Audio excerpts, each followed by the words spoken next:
everyone, the statistics Sifu here. Wanted to address a very fundamental question, and it's one that you might have been wondering about, especially if you are a new student in the fields of data science or data analytics. I'm starting in data analytics. I want to learn about data analytics. I want to get into the field of data science. What tools should I learn first? Like, what should I focus on? Where should I begin? And I think that the standard answer now, more often than not, has been, well, Python. You should just start with Python. If you're starting fresh, why not start with Python? Or R, for those of us that are more geared towards statistical analysis specifically, maybe not as wide of an array of data science applications, but really specifically on statistics and modeling, R is a very good choice too. The problem with those two packages is that they do require you to have a fair amount of facility with programming. And now I'm a marketing professor, and so I'm working with marketing students primarily, and most marketing students are not programmers. It's not that they can't do it, it's just either something they haven't done, that they're not comfortable with, or that they don't particularly like. And so it's hard to say, well, jump right into Python. You can use Python. Well, you got to learn how to program first. And Python, as far as programming languages go, is one of the more user-friendly languages. So it's something that it would make sense to try to learn. But you still have to get over that hurdle. And R is a little bit more, it's got a little bit more of a learning curve. I'm actually more of a SAS user myself. That's the program that I've done most of my important work with over the years. And it's kind of fallen out of favor because Python and R can do so many of the things that SAS did, and they're open source, and SAS is typically very expensive. There is a free version, the University Edition, and I would make some videos about it, but there doesn't seem to be a whole lot of demand for it. So I'm going to continue to focus on Excel and SPSS, and then eventually also Python, R, and ChatGPT. And so that's another one of the topics I wanted to address quickly. So ChatGPT is a game changer. If you understand statistics, if you understand data analysis, like you know what you want to do, but you don't know how to do it in Python, or you don't know how to do it in R. In other words, you don't know the language, you don't know how to program it. You know what you want to say, you know what you want to do, you don't know how to say it. And if you really do understand it, you can tell ChatGPT what you want to do, and ChatGPT can help you translate it into what you need so that you can execute it in Python and R. But before you can do that, you need to understand what it is that you want to do. Like, why am I running this test? What are the parameters of it? What does the data look like? And that's the big thing. What does the data look like? Or what do the data plural, what do the data look like?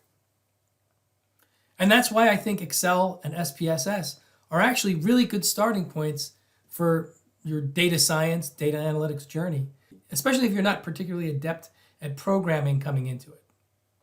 I think Excel, when you look at it, you've got your Excel sheet here, and you've got data, and if you have to do some math, here's 2 and 4, and you can add them up, and it all kind of makes sense, and it's very tangible, right? The data are in front of you. You can see the data, and in a way, you can touch the data. Certainly in a way that it's not so easy to do that with the more advanced programs like Python, R, or SAS. SPSS is a nice second step in that process because, again, I can still see the data. Here it is. It's like a spreadsheet view, very much like Excel. But I can also create, using the menus, I can create syntax. And so I start entering into the world of programming, right? I'm executing procedures without having to know how to program, but I'm starting to expand my view of the program. I can see the data still. I can touch the data, though I always advise students, don't touch the data in SPSS. If you want to make changes to your data, do it with your syntax. That's the better way to go. But so you see there's a progression. From Excel, you see the data, you start to understand rows and columns. You start to understand the different operations that you're going to perform on the data. In SPSS, you get a little bit more into the statistical analysis, a little bit broader spectrum of things that you can do, and you start to get into the programming. And if that's as far as you got, but you really understood what you were doing, you can start to use Python. You can go to ChatGPT, say, hey, ChatGPT, how do I do this thing that I'm doing in SPSS? You could write the code in SPSS. And you could take this and say, this is what I want to do, ChatGPT. How do I do that in R? ChatGPT can tell you. So ChatGPT really is a game changer for opening the door for students who are not really comfortable with programming to be able to use those tools. But until you understand what you're trying to do, even ChatGPT can't help you, right? But that's where Excel and SPSS are really helpful. So for those of you that aren't familiar with it, if I were to start up my Jupyter notebook, I'm in Python. Where's the data? Where are the data? Well, I haven't read anything in. But what am I going to do? Until you're initiated, it's kind of like, it doesn't really look like much. Super powerful, lots of stuff available, but until you know, you don't know. Here's R. I've actually got a program open here. Again, where are the data? I can't see it. I can't touch. Now, I can read in a file here, and I can maybe run and look at the header, and I can see some of the data, but it's not the same, right? You can't touch it. You can't feel it. And we're still working with a data frame here. So for those of you, again, not familiar, data frame, rows and columns. It's like a spreadsheet. R and Python frequently use data frames, frequently don't. Data are not always in rows and columns, but it's a really good place to start. And so that's why I come back to Excel and looking at data and being able to see it, being able to touch it and think about it and what am I trying to do, and going over to SPSS and starting to understand what are these procedures, what do they mean, when do I use them. It's a great place to start, and it will get you to where you need to go. And ChatGPT can be a big part of that too.